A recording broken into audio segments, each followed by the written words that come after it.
mu ñëw ci albaabu الثامن باب الاستقامة بنتك جب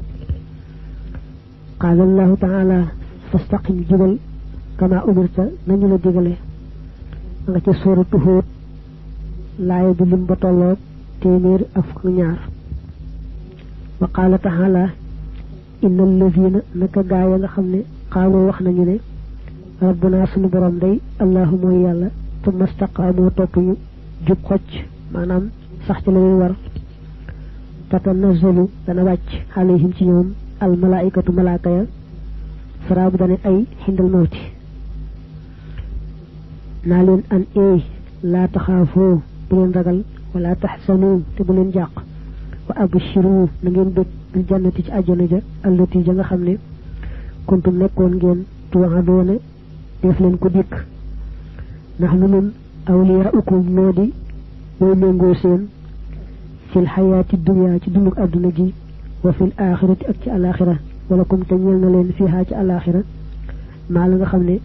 tashtahi dana ko faytu dana ko bëgg ko banexo am fusukum seeni bakkan wala kum tañal na leen fiha ci alakhirah ma la nga xamne tadawuna da ngeen ko sakku nuzulan bir mu di am ganale min ghafurin gu bayiko ci ak jëgale kat rahimun koy aji bari yermande lolu ma nga ca suratu fussilat ba nga ni suratu tafsil lay fanwerel japp fanwerel ak ñaarel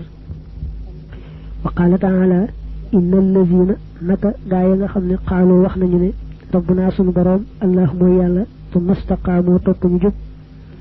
fala khawfun dit ragal alayhim muy nek ci ñoom wala hum tidit ñoom yahsanuna ñuy jaq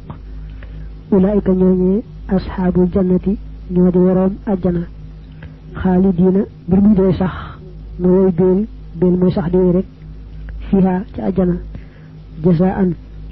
mu di ak tay duma ci la nga xamni kaanu nekkon nañu ya amalona diko jëf lolu ma nga ca suratul ahqaf laaya ba doon bok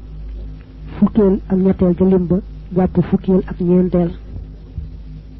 day ñëk indi alquran lu wax ci mbirum jub moy sax ci la war mu ne suñu borom dana yorante bi jubal xocc ni nga xamne mom la la ko digale waxaat feneen ne ñi nga xamne dañu lunde yalla suñu borom moy gëm nañu yalla wétal ko ba nopi nak sax ci la leen war buñ tollo ci faatu malaaka yi dañuy wacc na leen bu leen tiit bu leen jaq bëgg leen ta xamne aljana ngeen jëm mun nak moy and ak yeen fi ci dundu aduna gi ak fofé ci alakhirah bi ngeen jëm te bu ngeen déwé alakhirah lepp lu ngeen daan xamnu ka taamu mom ngeen fay fekk yalla defal leen ko muy seenu nganale ndax yalla tay ko bari ak jégale di ko bari yermande te ku gëm bu nopi nak sax ci la war mu dal lay defal li lolu ma nga ci surat tafsil bo demé ci sar lahqaf itam sun borom ne ñu wax ne yalla ay sun borom manam gëm yalla te wétal ko ba nopi nak sax ci la leen war ñoom day amuñu lu ñu ragal ci ëllëg amuñu lu ñu war a jàq itam ci lañuy bàyyi gannaaw ci Allah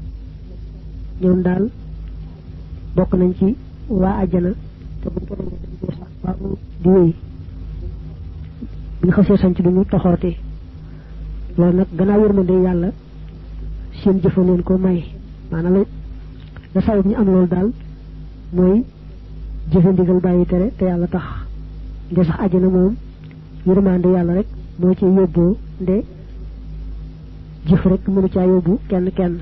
waaye nag dañuy sababu lu ci jëf yërmande yàlla tegu ca